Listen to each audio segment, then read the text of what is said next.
ఈరోజు దేవుని వాగ్దానం మార్కు సువార్త 5:34. నీ విశ్వాసము నిన్ను స్వస్థపరచెను. ఈ వచనం మనకందరికీ బాగా తెలిసినదే.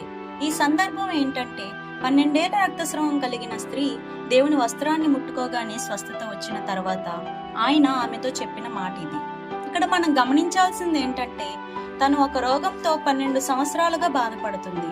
ఎంతో మంది వైద్యులకు ఆమె చూపించి ఉండవచ్చు, కానీ ఏమాత్రం స్వస్థత రాలేదు.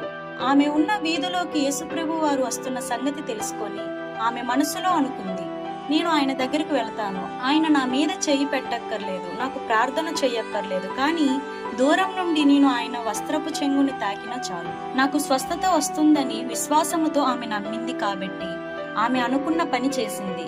ఎప్పుడైతే ఆమె దేవుని వస్త్రపు చెంగుని తాకిందో 12 సంవత్సరాలుగా తను పడుతున్న బాధకి విడుదల పొందింది.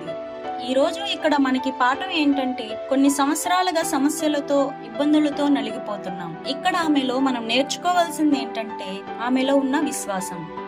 మనకు సమస్యలు, శోధనలు, ఇబ్బందులు ఎన్నో సంవత్సరాలుగా మనలను తరుముతున్నా సరే దేవుడి మీద పూర్తిగా ఆధారపడి నాకు దేవుడు చాలు, ఆయన వీటి నుండి బయటకు తీసుకుని రాగలడని మనం నమ్మితే ఖచ్చితంగా కార్యాలు చూడగలుగుతాము. 12 సంవత్సరాలుగా పడుతున్న బాధకి ఎలాగైతే విడుదల కలిగిందో ఈ రోజు నువ్వు అనుభవిస్తున్న శ్రమలు కూడా కొన్ని సంవత్సరాలుగా నలిగిపోతూ ఉండవచ్చు.